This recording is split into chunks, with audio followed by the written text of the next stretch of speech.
Nshuti y'imvura y'umuriro amaze kubabwira mu kanya umutumirwa wanjye amaze kugera muri studio, ndagira ngo agumite mwinjiza muri studio tutagiye tuganire kubera ko ndabona amasaha nayo ntago yoroshye arimo arihuta.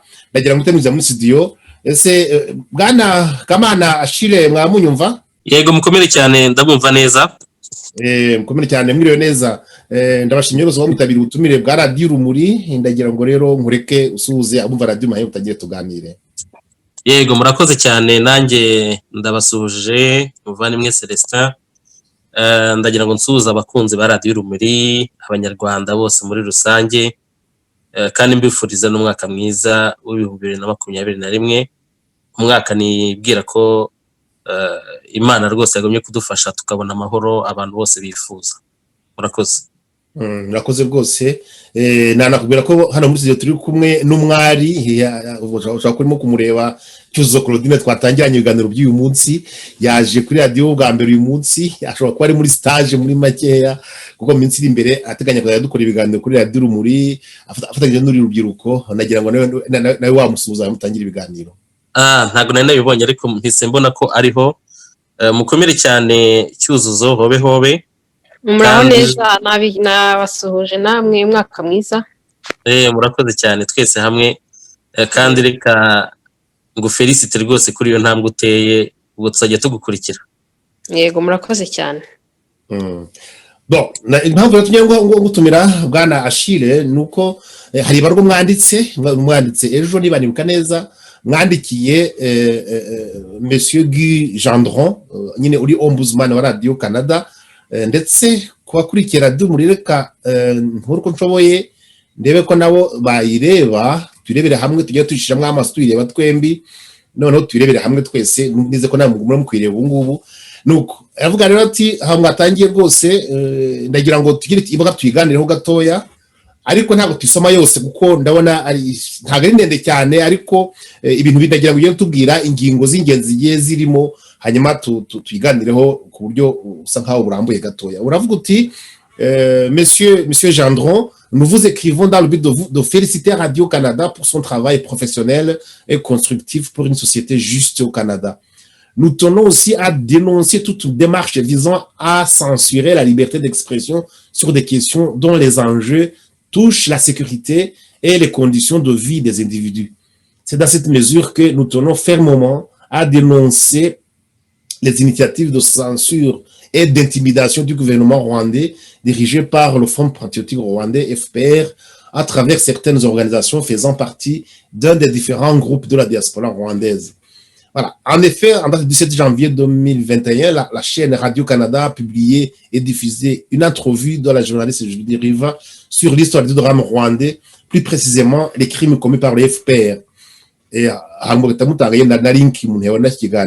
c'est pour cela que nous tenons à apporter notre soutien à Madame Riva pour son travail professionnel et courageux visant à apporter la lumière sur les crimes commis par le FPR. Bon, reka tubaye ko kantu konyine, tuvuga konyine gusa. Ndagira ngo bwana Achille Kamana manze utubwire nyine bivuze mu gifaransa ariko abantu batabyumva, nk'icyatumye nyine mufata rwose ya mbere mukandikira uriya ombudsman bavuga umuvunyi mu Nyarwanda, uriya muvunyi wa Radio Canada, icyayibateye n'ikihe bwana Achille? Yego murakoze kuri icyo kibazo cyiza cyane kandi kiza gutuma n'abantu wenda bumva impamvu ibyo byakozwe. Mu by'ukuri ngira ngo abatarabikurikiye wenda nafata umunota umwe nkavuga ko urunana rwavutse ku mugaragaro ku itariki 6 z'ukwa karindwi umwaka ushize 2020. Hanyuma urunana ruvuka mu mwuka wo kuzana impinduka nyazo zikenewe kugira ngo icyo abanyarwanda benshi bifuza kandi baharanira ari byo amahoro, iterambere rigera ku bantu bose, uburinganire, ubutabera bibe byagerwaho, ndetse n'urugamba rwo muri opposition turebe uburyo twatanga umusanzu wacu kugira ngo rwihutishwe, noneho habeho icyo nakwita un certain rapport de pouvoir hagati ya opposition na leta y'u Rwanda kugira ngo pression yiyongere ibintu bihinduke. Byumvikane rero ko mu rugamba turimo harimo n'urugamba rwa communication, kuko na leta y'u Rwanda duhanganye nayo ibintu byinshi ibikorera muri communication, kandi muri communication hakabamo n'ikintu cyo guhohotera abantu.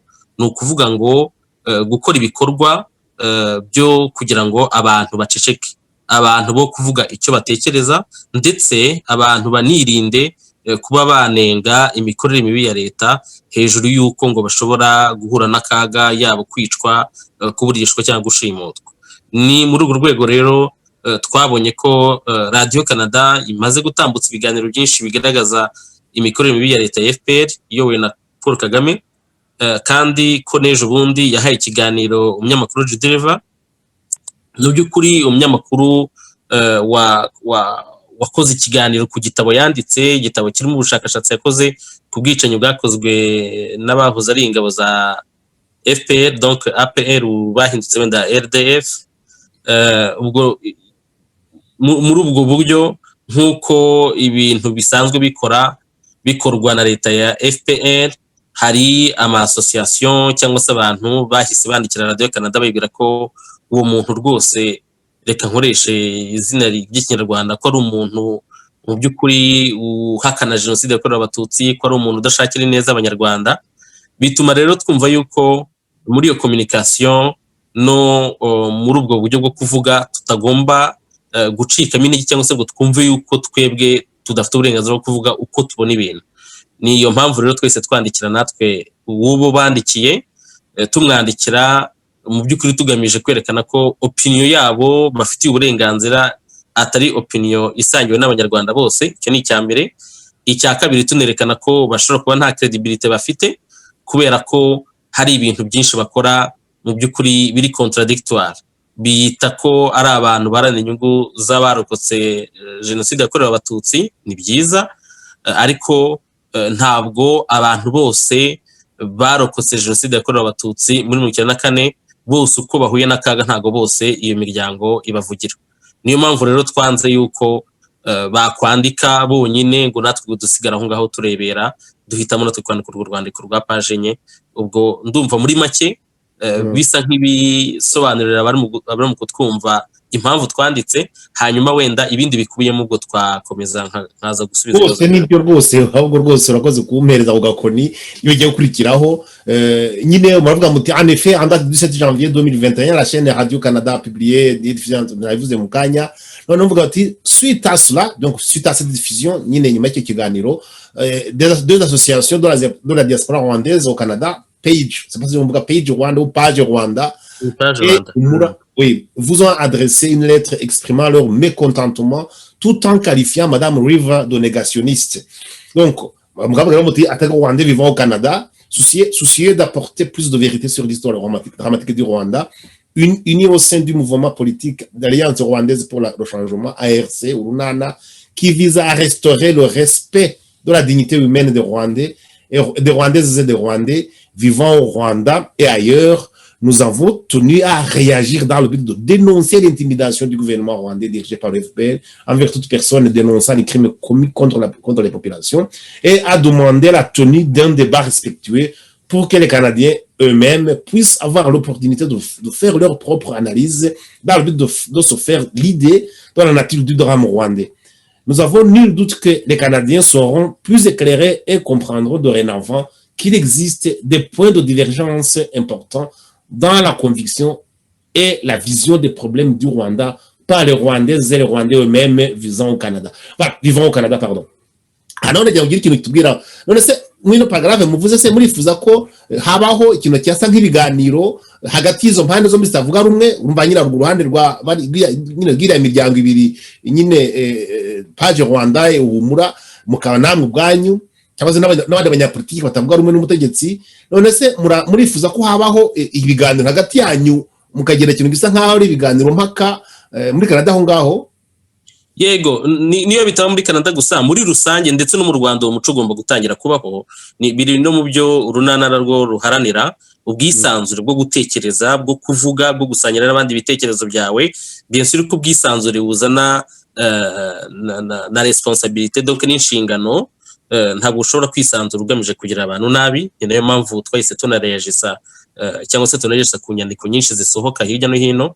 Ariko mu by'ukuri icyo twifuza nuko Radio Canada murumva ko itambutse ibiganiro ikurikije charte de la liberté d'expression, mbese amategeko agenga uburenganzira bw'itangazamakuru mu Rwanda, kandi ubwo burenganzira buri protege na charte ya Canada ubwayo. Ubwo rero kugira ngo batambutse ikiganiro hanyuma imiryango izibabwira iti ibyo bintu mwakoze nta kigenda kandi mugomba no kubikuraho, wenda natwe tuba dufite izo nshingano zo kuvuga yuko ibyo bakoze ari bizima, ko ahubwo niba abo bantu bumva bitameze neza, kuko mu bwisanzure ntabwo habamo gucecekesha umutumva kimwe ibintu kimwe, habaho ko muganira kugira ngo noneho mwumve neza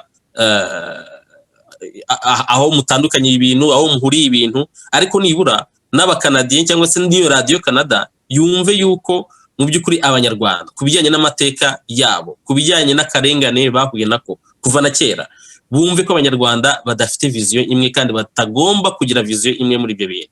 Viziyo tugomba guhuza niyo kubaha uburenganzira bw'ikiremwamuntu igihe cyose, tutitaye ngo ku muntu aho aturuka cyangwa se kuri za stigmate z'abantu. Niyo mpamvu iyo paragraphe mubona ko twensista tuvuga duti twebwe position yacu ni iyi ngiyi, niba kandi abo bantu bakomeje nabo iyo position yabo, niba ibyo batekereza, niba ibyo bagenderaho bashingiyeho ari ibintu twavuga ngo ni ibintu bifatika, bazaze babyemeze kuri radio imbona nkubone, imbere y'abanyamakuru, imbere y'abaturage batuye muri Canada no ku isi yose, hanyuma abantu bo bikorera umwanzuro wabo. Ntabwo dushobora kubaho mu mahanga ngo twemere kwitwara cyangwa se ngo twemere ko igitugu cya FPR kigenga imyitwarire yacu. Ibyo ntabwo bishoboka. Alors mukoze muvuga nyine uruvuze nyine igitugu gamuti face à la dictature du FPR au Rwanda et au sein des différentes diasporas, la communauté rwandaise a été scindée en plusieurs factions, soit la partie qui soutient le régime de façon volontaire ou involontaire, car face à l'oppression que ce dernier exerce en faisant régner la terreur, plusieurs Rwandais adhèrent à l'idéologie du FPR qui vise à nuire à l'unité et à la réconciliation du peuple rwandais. Ceci semble paradoxal, car il n'est pas logique que des personnes qui ont eu la chance de bénéficier des bonnes valeurs démocratiques de ce pays qui les héberge, telles que la liberté d'expression et le principe du respect des droits de l'homme, en viennent à supporter un régime caractérisé par l'oppression de son propre peuple. À titre d'exemple, là, vous avez un exemple, à titre d'exemple, pour illustrer ces faits, à titre d'exemple, pour illustrer avec des faits l'implication directe du gouvernement dirigé par le FPR au sein de la diaspora, nous citons 1. Le discours du docteur François-Xavier Ngarambe, l'ambassadeur du Rwanda en France, qui appelle une partie de la diaspora rwandaise à mettre hors d'état de nuire toute personne qui critique le gouvernement du Rwanda. Mugahita mutanga link wabona aho ikiganiro nyine babivugiye, ibi nabwo twabikoze ikiganiro kuri Radio Rumuri rwose, ibyo Frank Ngarambe yavuze ngo twabivuze ikiganiro cyari kuri Radio Rumuri. Cya kabiri 2, l'article de BBC qui nous a dévoilé comment le gouvernement rwandais demandait à une partie de la diaspora de jurer allégeance à sa politique tout en acceptant de payer le prix fort, donc perdre la vie en cas de trahison. Mukavuga muti naho mugatanga n'undi aho iyo link nyine tuganije nyine ku byo barimo kuvuga. Ukavuga ati ces deux exemples illustrent non seulement les causes factuelles de la scission au sein de la diaspora rwandaise, mais aussi et surtout les initiatives des associations telles que Humura et Page Rwanda. En d'autres termes, leurs initiatives ne peuvent pas être considérées comme étant crédibles parce que premièrement, elles ne représentent pas l'opinion plurielle des membres de la diaspora rwandaise, et deuxièmement, elles visent à répondre à la volonté du FPR, à savoir censurer toute forme de critique à son égard, et ce, sans considérer les valeurs et les principes de la liberté d'expression. Ndagira ngo kinono kigarukeho byo uti byerekeye nyine ko mu Rwanda ikintu kitwa igitugu nyine gishaka kugira ngo abantu bose bo hanze bose base nk'aba bagikurikira bugumye batubahirije nyine ko abantu bafite ibitekerezo bitandukanye, cyane cyane iyo bavuga ibyerekeye nyine amabi FPR ikora. Ndagira ngo nawe ugira ikintu bivugaho nyine uko kuntu bigaragara ko ibyo aba bantu barimo gukora hanze baba bitumwe n'uby'ukuri na FPR ubwayo nyine kandi rero yica abaturage bayo. Yego, murabona ntabwo nahamya shingiye ku bimenyetso ko leta cyangwa se guverinoma y'u Rwanda yahamagaye Page Rwanda na Humura ikababwira ngo bakore iriya initiative. ariko icyo twashatse kwerekana ahangaha twashatse kwerekana ko mu busanzwe ukuntu leta y'u Rwanda ikora kandi twifashishije ingero zigaragara, hari ayo magambo ya ambasaderi w'u Rwanda mu Bufaransa, hari na ziriya ndahiro abantu bagiye barahira zanyuze kuri ikinyamakuru kigenga kandi kizwi nka BBC, zigaragaza ko leta y'u Rwanda mu by'ukuri ifata abantu ikanabasaba ko barahira, kandi ko indahiro barahiye nibaramuka batazikurikije cyangwa se batazubahirije bagomba kubizira. Murumva ko ari ikintu kimeze nk'iterabwoba, n'iterabwoba muri make, koko mu by'ukuri iyo utabikurikije urabiryozwa. Ahangaha rero twashatse kwerekana yuko mu by'ukuri organisation nk'izi leta y'u Rwanda ikoresha mu by'ukuri zishobora kuba ubwazo zitigenga mu mikorere yazo, kuko nyine ziba ziri muri agenda politike ya FPR. Iyi agenda politike ya FPR rero nyibutsa abantu, ni agenda ishingiye mu kwimakaza ubusumbane ndengakamere mu Banyarwanda, ni agenda ishingiye mu gutoteza Abanyarwanda, mu kubabuza uburenganzira bwabo, mu kubabuza ubwisanzure bwabo, mu kubakenesha ndetse no kubabeshaho nabi. Haviramo ariho haza n'ibibazo bikomeye cyangwa se consequences, ingaruka zikomeye, nk'ikibazo cy'ubuhunzi, abantu bakomeje guhunga u Rwanda, ndetse n'icyo kibazo cy'ubwisanzure muri rusange, aho n'umuntu utuye mu mahanga usanga ashobora kuba yagira ubwoba bwo kwisanzura mu bitekerezo bye kugira ngo atagirirwa nabi, cyangwa se atazajya mu Rwanda agiye muri vacances ngo bamugirire nabi, cyangwa se ngo anyagwe n'imitungo ye cyangwa n'ibindi. Murumva rero ko mu by'ukuri muri iyi paragraphe nicyo twashatse kwerekana, kandi tunabyerekana tugaragaje ibintu bituruka kuri leta y'u Rwanda ubwabyo. Murakoze rwose, nayo mvuga nafunguye mikoro. Nibyo rwose byumvikanye. Noneho nagira ngo tujye imbere mu ibarwa, kuko cyane ko twavuze ko tutayitindaho cyane, kuko ibintu rwose murimo kuvuga baragenda munabihanye n'ibimenyetso munabyerekana, ndetse nk'ahangaha mwongera mukavuga muti mukomeza rwose ya aussi notre partie de la communauté. Maintenant umva nyine bavuze igice kimwe cy'abaturage cy'Abanyarwanda bari hanze y'u Rwanda bageze ibita nyine bagira nyine bita diaspora. Uvuze nyine abamwe biyemeje nyine gukorera, babishaka cyangwa atabishaka, babyiyemeje cyangwa se babihatiwe, biyemeje nyine gukorana na FPR, kandi mugaragaza ko nyine FPR ihunyora uburenganzira bw'ikiremwamuntu ndetse ikaba yica abaturage bayo. Mugaragaza rero hano hari ikindi gice rero nacyo mugiye guhora enda tugaruka mu kanya, nacyo ngira ngo nagira ikintu kivugaho. Amuga muti il y a aussi une autre partie de la communauté qui inspirait de belles valeurs de la société canadienne dans sa pluralité, a décidé de ne pas être complice du régime rwandais dirigé par le dictateur Paul Kagame. Ces personnes font face à des menaces constantes du régime rwandais, et dans certaines situations, elles finissent par payer le prix fort de leur liberté en perdant la vie ou en subissant des enlèvements. C'est le cas, c'est le cas du meurtre de cette Sendashonga, l'enlèvement de Paul Rusesabagina, nabwo mugahita mutanga aho umuntu abikora bose n'ahantu hakomeye kuri BBC, mukavuga les menaces sérieuses envers David Himbara, originaire du Rwanda et de la nationalité canadienne. On va dire la canadienne. Non, pour mieux clarifier notre position, nous tenons à relater quelques exemples factuels.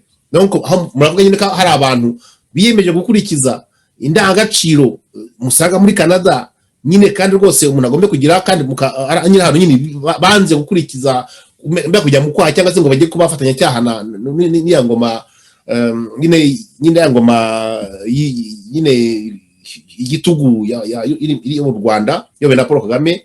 Mukavuga ko hari abandi nyine babigiramo ingorane, ndetse hari n'abantu babitakaje mu buzima. Mukavuga nka Sendashonga, ibyo byagaragaye na Perezida Repubulika yarabyivugiye, nako muratanga naho umuntu yabisanga nyine mu nyamakuru bitandukanye. Mukavuga uburyo bashimuse Paul Rusesabagina, mukavuga na David Himbara uhora buri gihe nyine aterwa ubwoba buri gihe ku buryo afite uburyo yirinze ku buryo budasanzwe. Mukongera mukongeraho n'ibindi, muga muti pour mieux qualifier notre position, nous tenons à relater quelques exemples factuels suivants. Madame Riva a été menacée de mort par le régime rwandais à plusieurs reprises en raison de son travail de documentation qui pourtant semble caractérisé par le professionnalisme et la rigueur. le gouvernement du Rwanda nas hano mukagaragaza nyine uko nyine aho mukura amakuru ntagari n'umuhimba. Le gouvernement du Rwanda n'a cessé d'envoyer des agents pour espionner dans le but de nuire à la sécurité des Rwandais vivant au Canada qui s'opposent aux bavures et au non-respect des droits de l'homme au Rwanda. Voilà. Katuba tuvuze ikuzo ngibi. No mwako ku ruhande rumwe hari abantu biyemeje kuyoboka FPR baba babishaka baba batabishaka babishobora bikora ku bwabo cyangwa babihatiwe. None ku ruhande hari mukagaragaza abantu noneho biyemeje kugira indangagaciro basanze muri Canada n'ahandi ku isi indangagaciro zo zikiremwa muntu zubahiriza uburenganzira nyine bwo kuba wavuga icyo utekereza ariko bakabigiramo ingorane ndetse mukanagaragaza nyine abo navuze mu kanya hejuru batatu mukongera izindi n'urungiro nyine rwa atudiriva ubwe ko nawe ubwe buri gihe ahora afite ari menace mu by'ukuri babasha mbega bona ubuzima bwe buri mu kaga buri gihe arebye nabi yasiga ubuzima abona nagira ngo ugire ikivuga ko igipande kindi cy'abanyarwanda bo nabo biyemeje gukora ku bundi buryo. Yego mu by'ukuri kandi ni nako bimeze byumvikane ko mu by'ukuri abanyarwanda bahuye n'akarengane kenshi cyane ku buryo byageze naho abantu bamwe na bamwe bahura n'akarengane ariko kari complex bagahura n'akarengane wenda barahuye n'akarengane muri 1994 bakongera bagahura n'akandi ndetse na nyuma yaho ku buryo usanga byaratumye hari abavuga bati ubutegetsi butagendera ku mategeko bw'ero bwose buba ari kimwe rwose burangwa no kwica amategeko kandi bikagira ingaruka kuko abantu babura ubuzima bwabo abandi bagahunga abandi bakabaho mu bukene. Ibi rero bigatuma byarageze aho abantu bavuga bati ibi reka tubyamagane noneho twebwe tujye ku ruhande rwo kuvuga ngo reka duharanire indangagaciro nziza zituma abantu bagira imibanire myiza muri society mu by'ukuri. Ingero rero twagiye twifasha aho ngaho zari zo kwerekana ko umuntu wese uhagaze muri icyo gihande cyo kuvuga ngo tugendere ku ndangagaciro nziza kandi indangagaciro nziza ni indangagaciro mu by'ukuri zubaha zituma ubuzima bw'abantu cyangwa se uburenganzira bw'abantu bwubahwa igihe cyose. Ni ukuvuga ngo twabyita wenda nko kubaha amategeko cyangwa se kureba uburyo abantu bareshya imbere y'amategeko. Ibi rero iyo ubiharaniye uri umunyarwanda waba uri mu Rwanda waba uri hanze y'u Rwanda iyo ubiharaniye kandi ukagira ijwi wenda rigeze kure icyo gihe leta y'u Rwanda ireba uburyo rwose ikwataka ireba uburyo ikwamagana ndetse byaba na ngombwa ikaba yakugirira nabi. Ariho twerekanye izo ngero z'abantu twerekanye by'ukuri umuntu wishwe Senashonga twerekana umuntu washimuswe tunerekana n'umuntu n'ubu ngubu ubayeho afite uburyo yashyizeho umutekano udasanzwe kugira ngo abumbatire ubuzima bwe. Kandi ubwo izo ni ingero nke cyane mu ngero nyinshi kuko mu by'ukuri abenshi babura ubuzima kandi abari muri icyo kibazo cyo gucunga umutekano wabo natwe twese turimo biba bitureba kandi bikatureba kuko twahagaze kuri izo ndangagaciro twumva ko arizo twagombye gushingiraho kugira ngo tugire societe nziza cyangwa se abanyarwanda bagire imibanire myiza ishingiye mu kubaha amategeko no kureshya imbere y'amategeko. Ariko se kuri urwo ruhande nyine rwo kuvuga ko hari abantu bari nyine nyine babangamiwe nuko nyine inyengoma ya Kigali mubona wera tumara kuganira na twirangira ndagakunyuma mbaza tuba dusanzwe ariko murabona se koko wenda nkuriya muyobozi sebagutu umuyobozi cyangwa unyamita ombudsman ni kuvuga muvunyi wa radio Canada mubona se hari icyo yabikoraho hari ubushobozi afite yakora ku kintu ngiki? Oya byumvikane neza ko uriya tutamwandikiye nk'umutabazi cyangwa se nk'umuntu ugomba gukemura ibibazo by'abanyarwanda ahubwo twamwandikiye mu rwego rwo kumwereka ko hari viziyo zitandukanye ku bibazo bireba u Rwanda.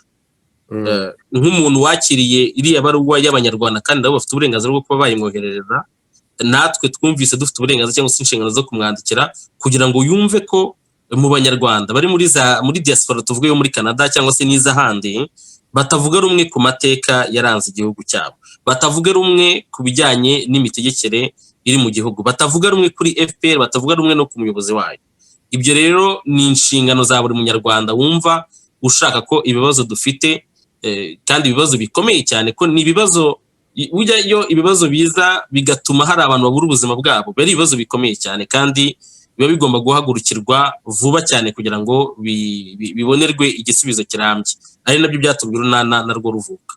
Ubwo rero muri make ntizi mu magambo twanditse uru Rwanda turushaka kwerekana ko muri diaspora nyarwanda muri Canada hari vision ko abanyarwanda batibona bose muri iyo vision ya leta y'u Rwanda cyangwa se muri iyo vision ya Page Rwanda n'andi association bakorana cyangwa se babona ibintu kimwe.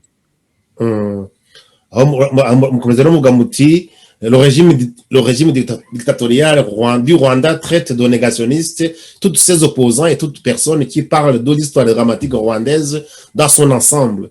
Il s'agit là des mesures de censure visant à cacher l'autre vérité de notre drame. Cependant, nous reconnaissons, et la plupart d'entre nous sommes victimes du génocide perpétré contre les Tutsis en 1994, mais aussi nous insistons sur le fait que cette posture ne devrait en aucun cas nous empêcher d'avoir de l'empathie pour les autres victimes du drame rwandais dans son ensemble. Pour nous, il s'agit d'apporter notre part pour bâtir une société rwandaise réconciliée avec son histoire. Nous voulons exposer les différentes contradictions dans la démarche de Page Rwanda et les autres associations pilotées par le FPR. Effectivement, ces associations issues de la diaspora rwandaise et utilisées par Kigali pour intimider et faire taire les défenseurs de la vérité n'ont pas entrepris les mêmes démarches lors de l'assassinat par l'autorité rwandaise de l'artiste Kizito Mihigo, rescapé du génocide contre les Tutsis. Elles ont eu la même attitude de voir la même complicité lors des assassinats de Rwigara Zinapor, rescapé du génocide contre les Tutsis. Gérard Niyomugabo, rescapé du génocide contre les Tutsis. Nous ne citons que ces exemples, mais la liste est longue et malheureusement, elle ne cesse de croître tous les jours. Hano harimo utuntu tubiri ngira ngo tuganirizeho nyine dusobanurire kandi tutumvishe. Avuga ko nyine ingoma nyine y'igitugu ya Kigali y'u Rwanda nyine iri Rwanda muri kano kanya ko yita abantu bose bashaka kuvuga amahano yagwaye ku Rwanda byose bakayavuga nta gice na kimwe bahishe. Abantu bose bavuga bashaka ibyo byose rero abantu bose bavuga bashaka kugira ngo ukuri kose kubwabaye mu Rwanda kujya hagaragara ko bahita bose bitwa ko bahakana jenoside yakorewe abatutsi. Ndaryo gozo bisobanura ndetse nakuri akuntu mubona ko nakuri akuntu nyara amashyira hamwe asa nkaho yivuguruza ku ruhande rumwe arimo anavuga nyine ko arimo kuvugira abarokotse jenoside yakorewe abatutsi mu 1994 ariko ku rundi ruhande hagira umwe muri bo umwe mu barokotse jenoside yakorewe abatutsi ugira ingorane wicwa uburirwa irengero cyangwa se nyine kandi bonagara ko yishwe ngo ntagira ikintu avuga. Gozo tsana magambo arambuye iyo utwo tuntu tubiri dutandukanye uko kuntu umwe yabona ashatse kuvuga amateka yose yabaye mu Rwanda bamuta ko akana jenoside ariko ku rundi ruhande ino miryango nyine hanira nyine yita abantu ko bakana jenoside ahubwo yo ntigira ikintu ivuga nyine ku bantu bazi jenoside yakorewe abatutsi yo nabo bishwe. Ijambo ryawe bwana Ashile. Yego murakoze. Mu by'ukuri iki gitugu cya FPR ahantu gishingiye n'imizi cyane ni mu kubuza abantu ubwisanzure bwabo mu gutekereza no gusangira n'abandi bese ibyo twakwita liberté d'expression.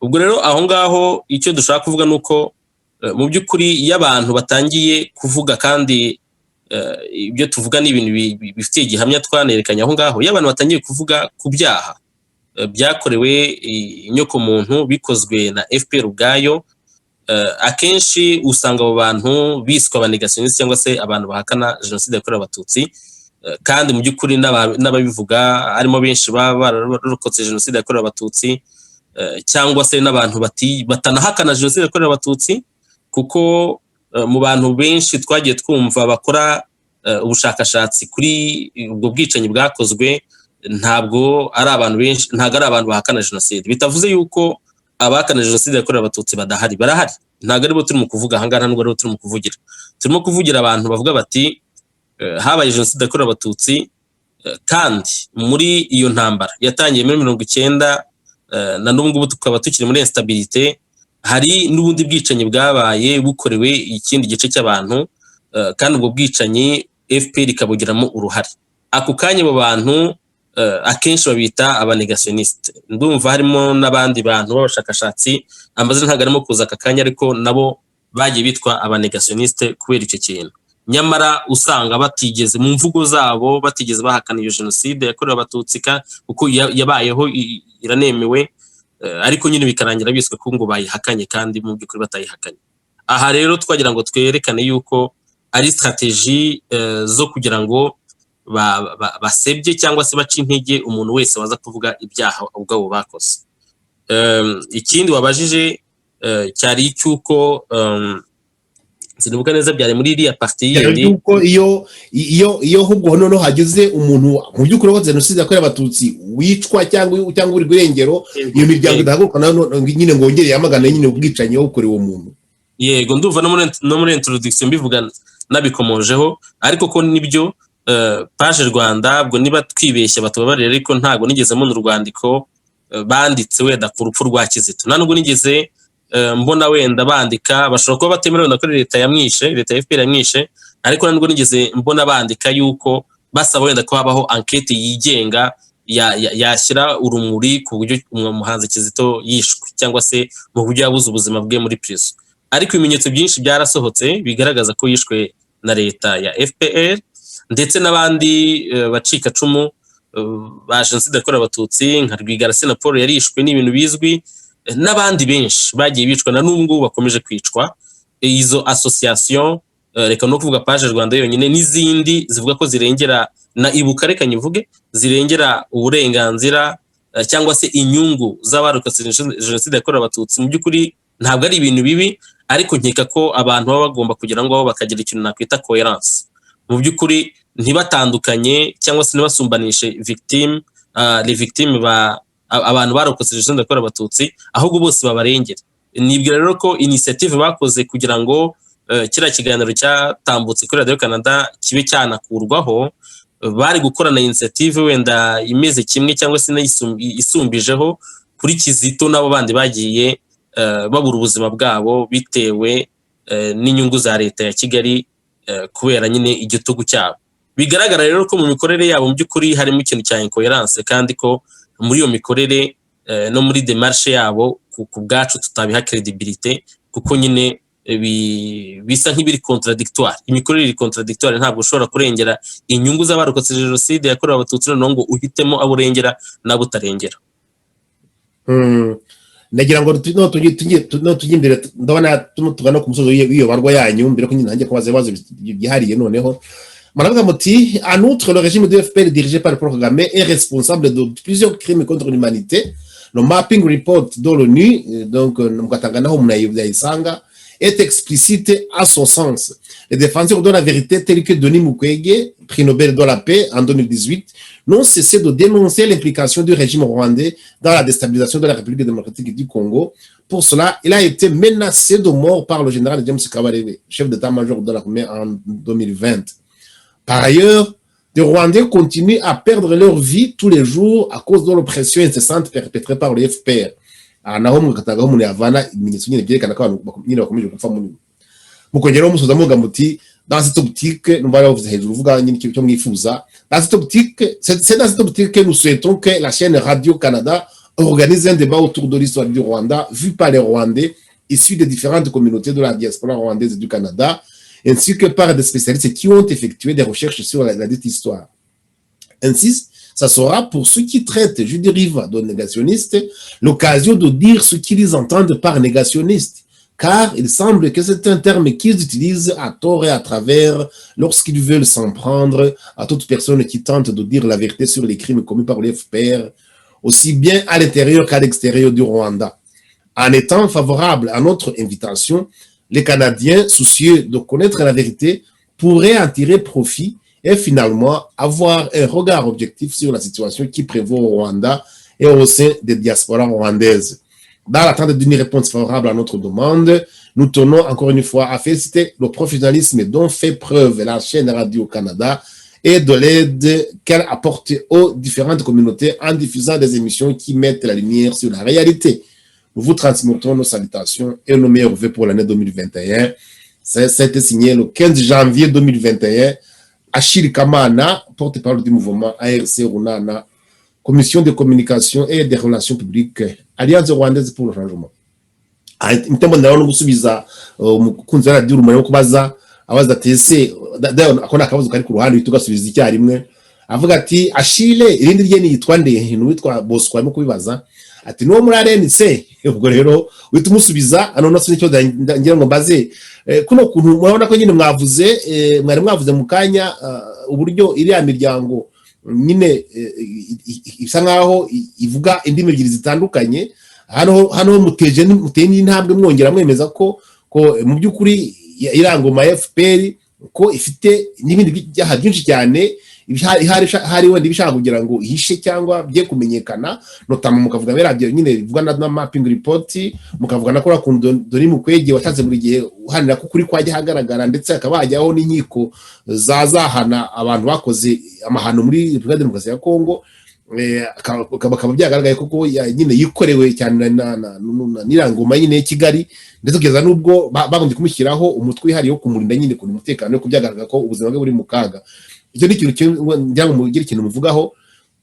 Ntabwo rero mukavuga ngira ngo waravuzeho mu kanya byerekeye nyine icyo Musamba wari wakivuzeho mu kanya, wenda wakirangiza wowe insista, ariko nagira ngo twakabazo kuri mukunzi wa Radio Urumuri urimo kubaza nurangiza urasubiza nyine ikibazo cyerekeranye na kora kuntu mwongeye gutera imbere muvuga ibindi bimenyetso bishya byuko gukoresha iyo ingoma ya Kigali rwose ari ingoma y'abicanye. Mu by'ukuri kurimo kuvuga kuko bigaragara ko ngo hari yakoze gutanye bwinshi cyane, ndetse gukorwa n'ibyaha byinshi cyane byibasiye inyoko muntu nk'uko nyine bigaragara mu mapping report. Nagira ngo ugire ikintu bivugaho bwana Ashire Kamana. Yego murakoze. Murabona ibi bintu byose impamvu biba byanabaye n'impamvu tuza kuvuga ku maradiyo, impamvu na Radio Canada twayandikiye ni ukugira ngo mu by'ukuri ibintu biba byabaye twerekane ko bifite naho bituruka cyangwa se bifite n'ishingiro.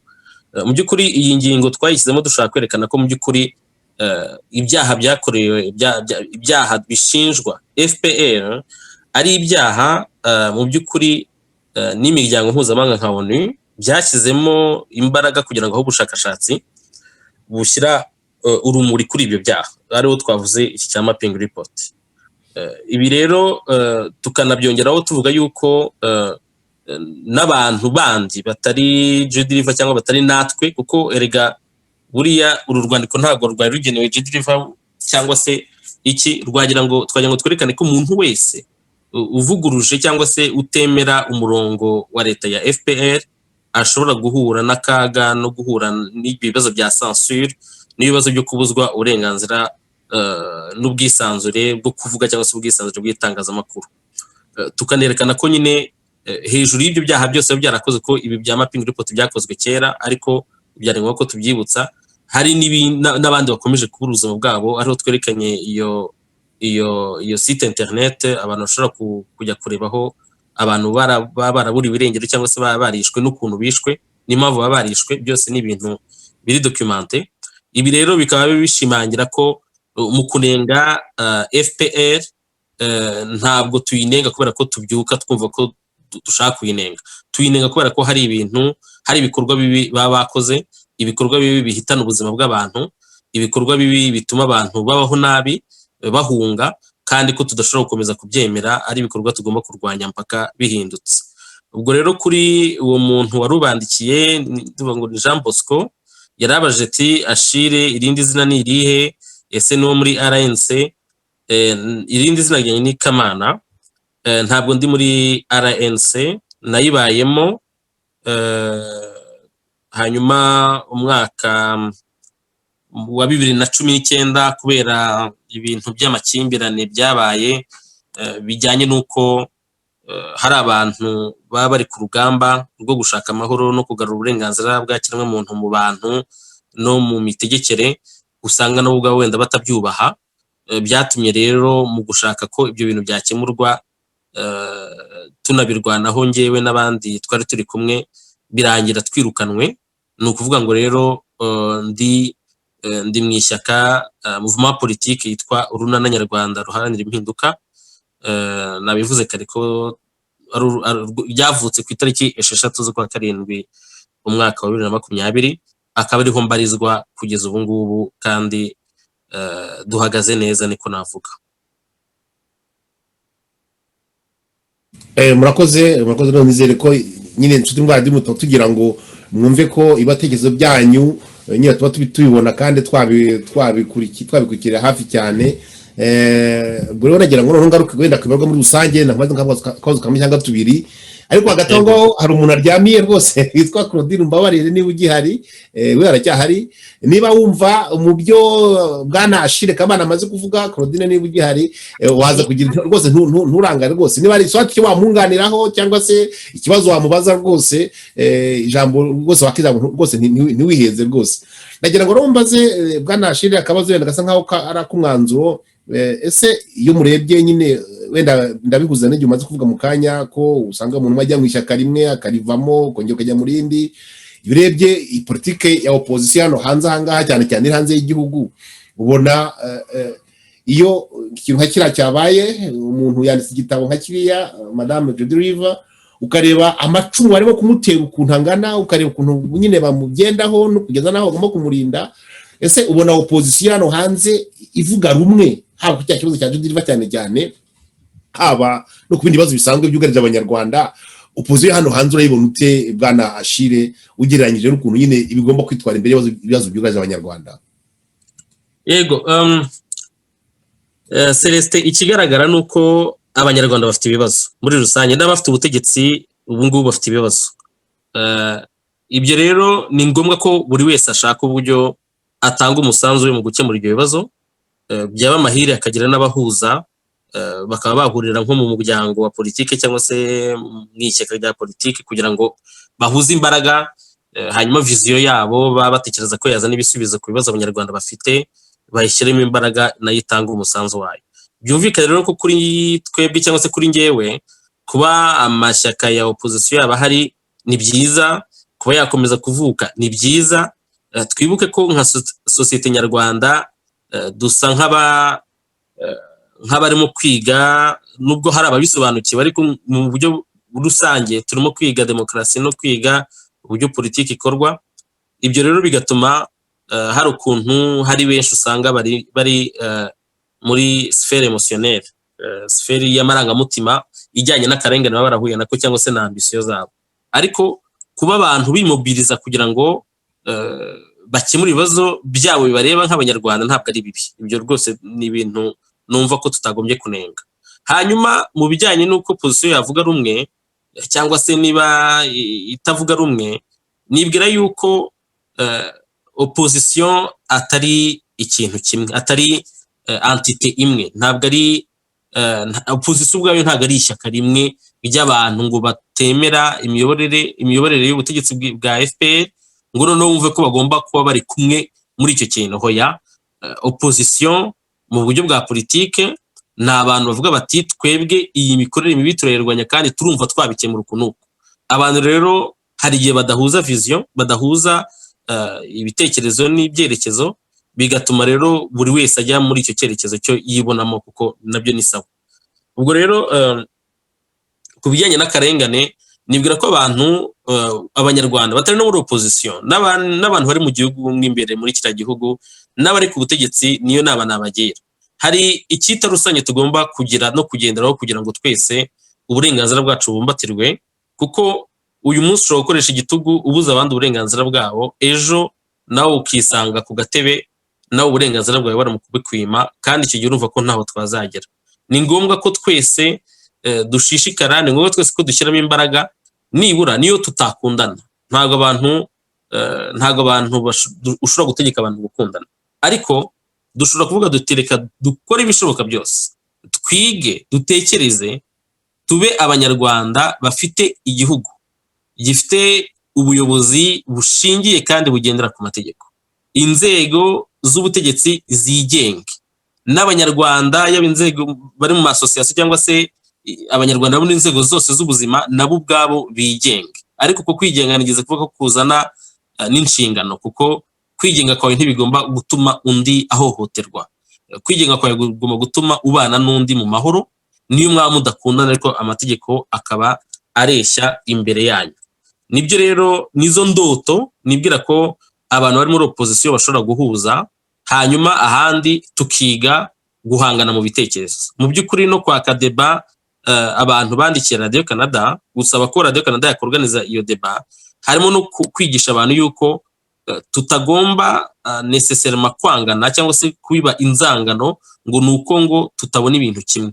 Tugomba kwiga kubiganiraho, mpaka tubiboneye ibisubizo, ariko nkangera nkashimangira yuko ibisubizo nyabyo bihamye bizaterwa n'uko tuzabasha kugira ubuyobozi bushingiye ku mategeko, amategeko arengera bose mu buryo bw'uburinganire cyangwa se mu buryo bumwe. Ubwo rero naho ngaho ndumva aricyo nasubiza, sinzi ko wenda unyuzwe, ariko numvaga aribyo rwose nsobanutse cyane, kuko icyo kintu cyitwa opposition n'imikorere yayo rwose ni ikintu kiduhangayikishije twebwe société civile nyarwanda, kuko iyo turebye uburyo abanyarwanda babaye mu Rwanda, sinzi gusa mbyo mbibona hari ukareba kabaro abanyarwanda bafite mu Rwanda, mukaye no kunde bintu tinshitse nari mfite uburyo industry nashaka kuganira uyu munsi yerekeye y'ukuntu abanyarwanda ikiboko cyagarutse, barimo kubitwa, barimo kunyagwa ibyabo, barimo gusenyerwa, barimo kwitwa buri kanya, ubwo mu kanya warondoye liste ndende, ariko ugasanga abantu bafite ngo bari muri opposition, aho kugira ngo berekeze imbaraga zabo ahantu hamwe mu cyerezo kimwe, simvuze ngo bashyirangwe ikintu kimwe ya, ariko barenge ibintu bibatandukanye, barenge ibintu badahuri batumvikanaho hagati yabo. Nkuko mukanya waruvuze uti wahoze muri RNC uzwi natangiye rwose tubona ari ishyaka rifite imbaraga, cyambere cyari rifite abantu banyuranye, abantu bahoze muri FPR bazi ukuntu ikora, bazi ukuntu imeze, izazaho n'abantu bahoze muri MRD kera, bazi bafite inaribonye mu byerekeye imiyoborere y'igihugu, bazi hari ntekereza ko bazabaho n'abandi bantu baturutse hanze n'abantu bigenga rwose bakora ikintu cyagitangiye gukomera, tuzi ko ikintu gikomeye gifite imbaraga zifatika, ndetse uvuga tuwe n'abandi bose bakaba bafasha, ariko byateye kabiri, bashyizemo kabiri, abantu basenga baragiye gitera imbere, namwe ndongera baragenda ba Jean Paul, namwe muba muragiye, ugasanga nk'umuturage nkatwe muri société civile rwose nakubeshye biduca intege pe. Nkatwe muri société civile turimo turagerageza tuti do nk'uko twebwe ubwo turanira inyungu z'umuturage, reka turi ukuntu twishyira hamwe twebwe dukore ikintu kimeze cyo kintu radio ni radio ya cadre de concertation de la société civile rwandaise, bako n'amasosiyasiyo yishyize hamwe arenga 38 yishyira hamwe kugira kuri ikintu kimwe, ariko bitabuje ko association igira ndetse ifite ubuzima gatozi bwayo ukavuga ati ko niba habutse ikintu vraiment tugiye kuvugira rimwe, tugiye kwamagana, tuve nk'abantu benda abantu barwanya to deliver, turabyamagana imbaraga z'abantu barenga 8. Ariko ngenegeza muri ahubwo muri opposition ngiye mbona l'effet contraire, ubwo mouvement contraire, ahubwo wese agenda mwitandukanya, ndetse nawe ugera ko simisha kubivuga, usanga muri muhindukira basanga muri opposition mabari ndavuga ngo nuko we nta kibazo bahindukira bagashyira imbaraga nyinshi mu kurwanya hagati yabo, bibagiwe wa muntu mere nabi mu gihugu cyacu. Nambere nkangara uvuga ni hano hari ikintu kimwe cyagombye kubahuza, ubwo twumvikana.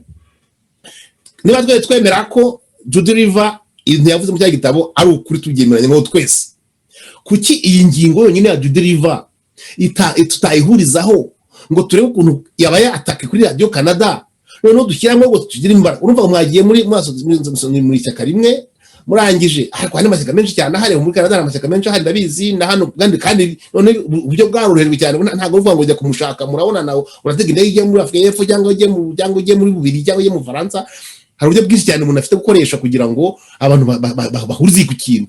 Ariko ugasanga umwe yarutse yikoreye iki hajya kugira ngo yigaragaze, niba simwe nasiko bimeze, undi yengera agaragaza ko twakoze iki, ugasanga ariko ntabwo ifite imbaraga zagombye kumva ko uriya mudamu Judy River agomba kuba ashyigikiye ko byari bikwiriye, kubera ko nyine arimo arazira ukuri arimo kuvuga. Urumva rwose ni ikintu kimwe ubwe gikorwa kimwe, ushatse dufe twabereka mwahurizaho rwose zigamije kurengera inyungu z'umuturage, ariko rwusanga mwese agugenda buri wese agenda ku giti cye, bya bindi bita mu Kinyarwanda, sikunda byiza mu Kinyarwanda ni udukira duhirira harya dushwirira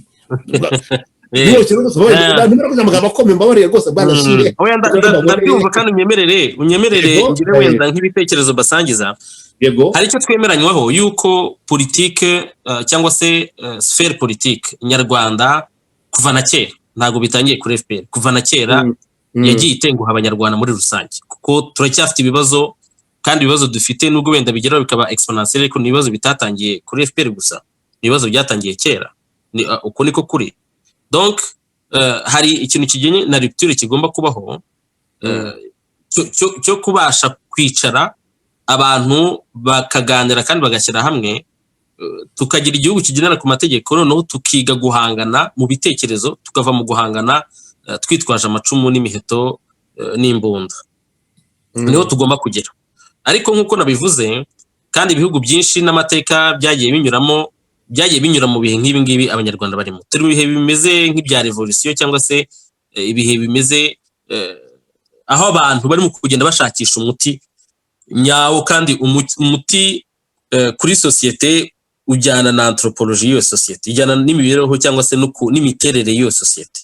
Ubwo rero ntabwo twagombye kwiheba, ahubwo twagombye gukomeza kuba optimiste, noneho tukareka initiative ubusanzwe niyo zitakorerwa hamwe, ariko buri wese uko aza ashyiraho umusanzu we biraza bigatanga umusaruro a long terme. Ndetse n'ubu ngubu ngira ngo hari n'ingingo muza kuganiraho, murabona ko mu Rwanda abantu batangiye kuvuga, kandi bakavuga rwose bavuga ibyo batekereza bisanzuye.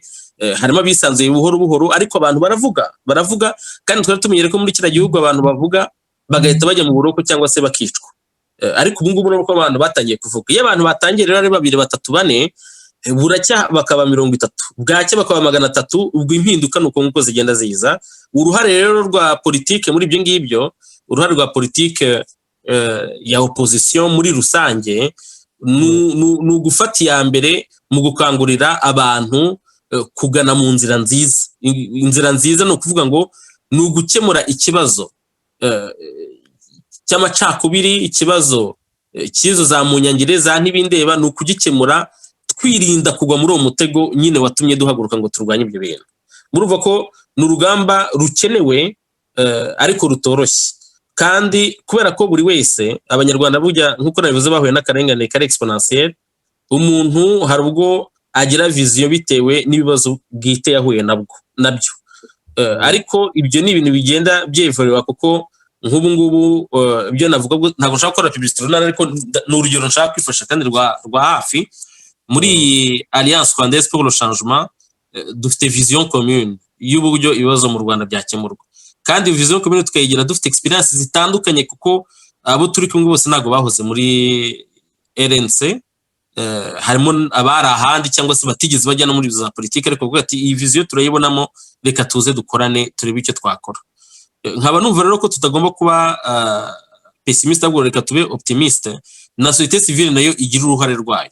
Niba mubona hari abantu bakora ibinyuranyije n'amategeko, namwe nimuceceke, ni mubyandike, mubivuge, mukora ibiganiro, muvuge iti ishyaka riniri mu myitwarire mu byo bakoze cyangwa mu byo twumvise turabona bitameze neza. Nuko nguko ibintu bihindukane muri concertation no muri za débat, ari nabyo twebwe tunashyize imbere. Ikindi murabo batabana bagomba gushyira hamwe.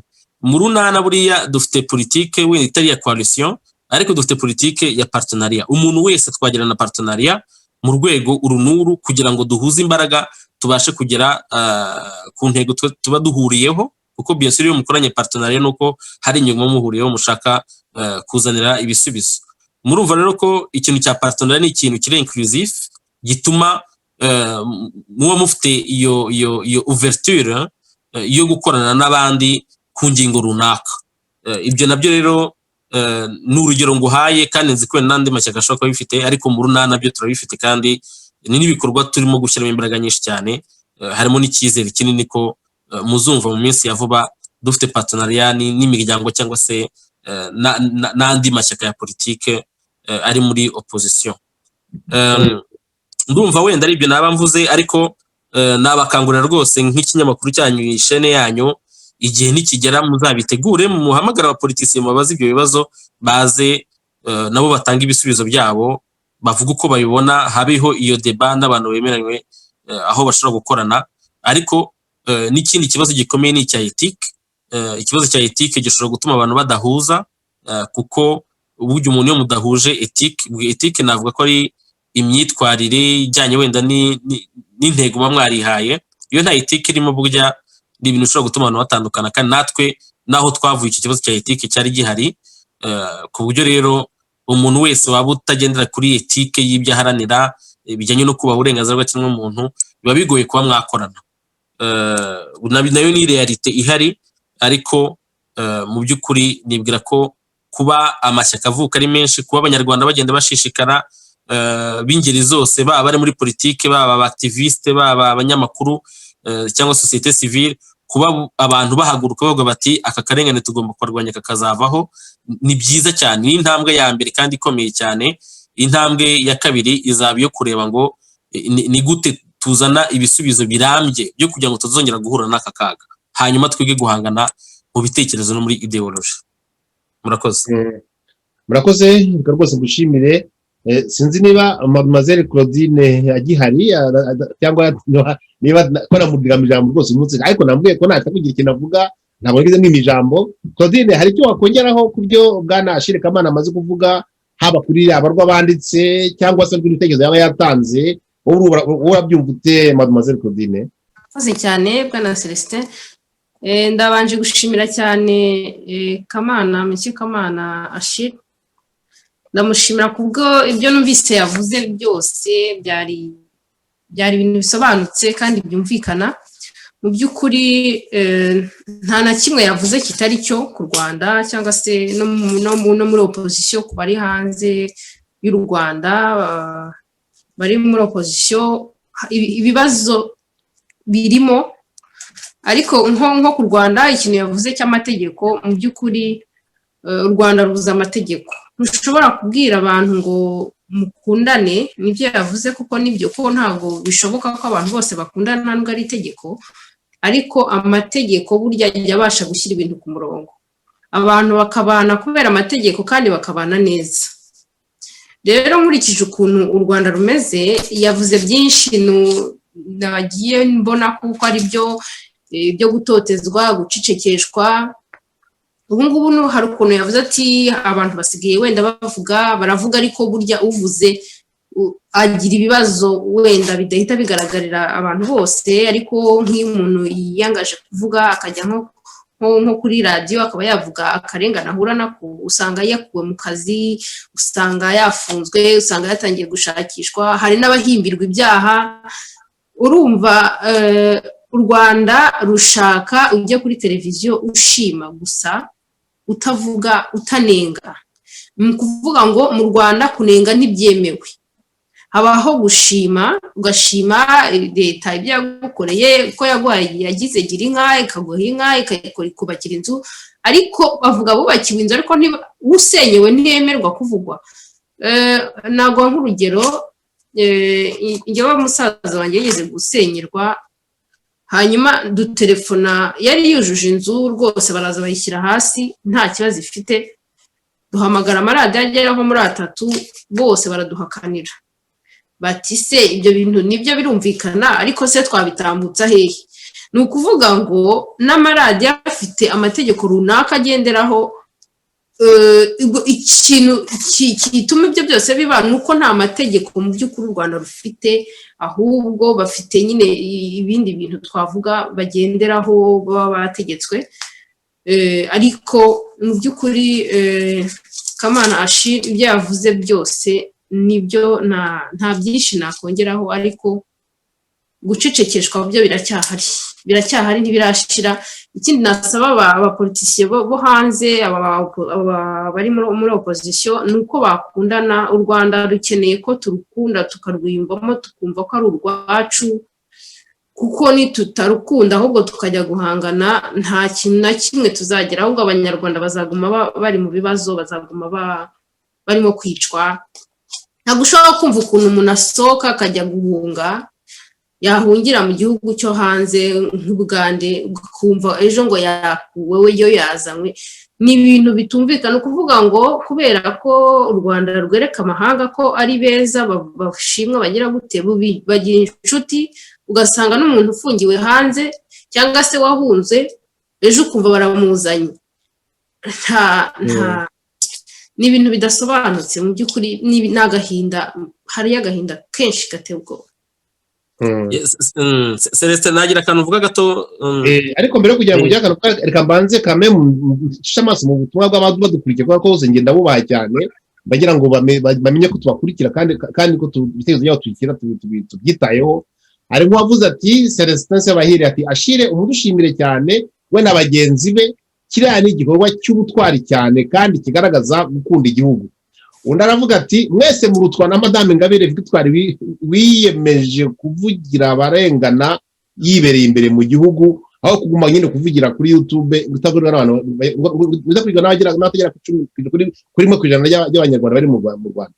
Undi aravuga ati ariko batamusubiza baravuga bati ijambo murutwa ntariba muri dictionary y'abarangaje imbere urugendo rw'impuramitwara n'indamitekerereze nako ati iyo ni ijambo ritarimo ubwenge rya FPR twe dukoresha tuzuzanya ntabwo ngo murutwa bago twuzuzanya.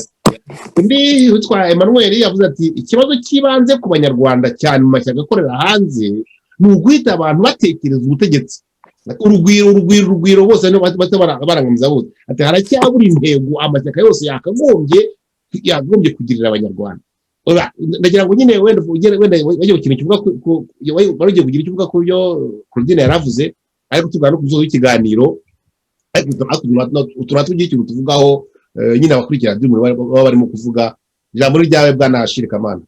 Yego murakoze cyane. Ndagira ngo mbwire Claudine ko ibyo yaravuze ari byo kandi nemeranywa nawe, gusa wenda hari aho numva nabivuga ukundi nubwo bivugitse ntibyaba bivugitse neza nk'uko abivuze, ariko mu mvugo ya politike ndumva ko ari ibintu biri ngombwa mu by'ukuri. Bujya kugira ngo winjire mu rugamba nk'uru nguru rwo kurwanya igitugu gikomeye nka kiriya cya FPR, mu by'ukuri kubijyamo uvuga ngo uraharanira inyungu zawe bwite hashobora kubamo no kwibeshya cyangwa se n'ibyo uharanira ntuzabigereho, kuko bibamo risike nyinshi cyane kandi risike zifite consequences zikomeye, harimo kubura ubuzima, gushimutwa, kuba washyirwa n'umukato mu gihugu cyawe ntugire icyo ubasha gukora, aho ugiye kwaka akazi ukakimwa ugasenyerwa ukamburwa ibyawe ukanyagwa ibyawe. Ibyo ni ibintu byagiye biba muri kiriya gihugu twabonye. Niyo mpamvu numva yuko aho kugira ngo wenda ngo tuvuge ngo amashyaka ngo nakundane cyangwa se ngo abapolitisi ngo ntibakundane, reka twemeranye ko bagomba gukunda igihugu, nibyo. Noneho turavuga duti mu mikorere yabo bajye bafata umwanya cyangwa niba ngombwa bafate retreat, bagende bicara ahantu noneho bongere batekereze ku mikorere yabo, barebe niba imikorere yabo ijyanye n'ibyo baharanira. Ibyo bintu navuze byitwa ethique. Donc abapolitisiye bajye bikorera introspection, barebe niba imikorere yabo ituma urugamba biyemeje urugerwaho.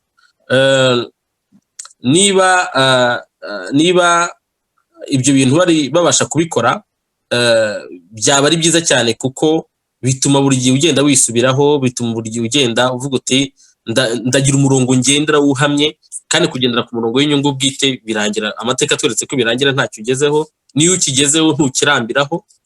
Niyo mpamvu hagomba kubaho umurongo ujyanye n'inyungu rusange, intérêt collectif y'abanyarwanda muri rusange. Ni icyo nagira ngo nongereho. Hanyuma Celestin warumbwiye ngo kuri ziriya commentaire bari banditse hari icyo wansaba ko navugaho cyangwa byari juste kuzisoma? Yego rero nsomye, ariko wari uvuze ati ati ikibazo kibanze ku banyarwanda cyane ku mashyaka akorera hanze ni uguhita abantu batekereza ubutegetsi bose baberekeje amaso mu rugwiro. Ati rero haracyabura intego amashyaka yose yakagombye yacyabura intego amashyaka yose yagombye kugirira yagombye kugira abanyarwanda. Ati iyo ntego iracyabura muri makeya, usanga bose mbega yose kibashaka n'urugwiro ugasanga, ariko abanyarwanda batabibagirwa cyo ndagira wenda ikintu kibwa abantu. Icyo ngicyo rero buriya nta nubwo twagitindaho, kubera ko uramutse ukoze politiki uvuga ngo ugiye kujya mu rugwiro, nta certitude yabyo ihari. Ahubwo twavuga duti amashyaka agire vision irengera inyungu rusange z'abaturage, noneho muri iyo vision hajyeho ibikorwa bituma izo objectif zigerwaho cyangwa se izo ntego zigerwaho. Ubundi noneho twizere ko dushobora kuba twajya muri urwo rugwiro tubiheshejwe n'abaturage, ariko tutabiheshejwe na intérêt personnel zacu. Bitavuze ko tugomba kubyemera. Umunyapolitike bujya abakunda politike, kandi umunyapolitike ashobora no gukunda pouvoir soit iyo kuba yaba mu bafata ibyemezo birebana no kuzana ibisubizo ku bibazo abaturage bahura nabyo, cyangwa se no kuba yagira n'uruhare mu bucamanza, yagira uruhare no mu butegetsi cyangwa se no muri assemblée mu gushyiraho amategeko. Ibi byose ni ibintu politike cyangwa se umunyapolitike ashobora kujyamo. Niyo mpamvu nibwira yuko birumvikana ko hari abashaka kujya mu rugwiro, kandi nibwira ko nanone tutakwirengagiza ko niba mufite vision mubona yabera abanyarwanda kandi mukabona abanyarwanda babari inyuma, kuki se mwagira ipfunwe ryo kuvuga ngo munajya mu rugwiro cyangwa se n'ahandi hose hatuma iyo vision yanyu mubasha kuyishyiraho, kugira ngo kuko icyo duharanira nuko ibibazo by'abaturage cyangwa se ibibazo abanyarwanda bahura nabyo bikemurwa mu buryo burambye, ni ukuvuga des solutions durables. Kandi kugira ngo ibyo bigerweho nuko hazaboneka abantu b'abanyapolitike b'inyangamugayo. Nicyo mu by'ukuri abanyarwanda n'abanyapolitike bagombye gushingiraho cyangwa se gushyiramo imbaraga, kuba inyangamugayo. Iyo abantu babaye inyangamugayo na za mvugo zabo na za ntego zabo barihaye, ibyo bituma nyine ibyo banditse ku mpapuro nabyo bigerwaho. Kuko rega ikibazo gihari, amategeko mu Rwanda aranditse, itegeko nshinga riranditse rirahari, ni na ryiza, ariko kubera ko ubutegetsi bwagiye bufatwa n'abantu batari inyangamugayo, usanga ibyo bintu byose bitubahirizwa, ahubwo hagakoreshwa ibintu twakwita ngo itekinika yo kugira ngo noneho ibyo bintu bigerweho bitanyuze mu nzira z'amategeko cyangwa se bikagerwaho mu buryo babyempuza abaturage ku gitugu. Ibyo rero ni ibintu bibi kandi bijyanye n'iyo rupture nigeze kuvuga kare, yuko tugomba kugera ngaho tugacukubiri n'iyi mikorere mibi, tugasaba abanyarwanda gukomeza kwireba, kugira ikintu nakwita ngo introspection personnelle collective, kuko n'abanyarwanda ubwabo rega ntabwo turi shyashya twese. Tugomba twese kwireba rero kugira ngo tuvuge ngo imyitwarire yacu izagira uruhe ruhare muri izi mpinduka dushaka. Ndumva ari icyo ngicyo nasubiza kuri iyo commentaire. Urakoze rwose Bwana Achille Kamana ko waduhaye n'umwanya wawe kugira ngo tuganire kuri ya barwa mwandikiye nyine Radio Canada. Ndagushimiye rero, niba hari rwose nagira ngo nyine ngubwire nti wanyu muracyari ku manywa mu gihe kumugoroba iwanyu, nagira ngo umugoroba mwiza rero, kandi nanagusaba ko bishobotse mu minsi iri imbere hari ikindi kibazo mba twaganiraho, hari n'ibintu twaganiraho wenda twagusaba kugira ngo itabire utumire bwa tuganire. Urakoze rero, umugoroba mwiza. Yego, murakoze namwe, kandi igihe cyose muzakenera ko nagaruka mu biganiro nzagaruka. Murakoze. Murakoze cyane.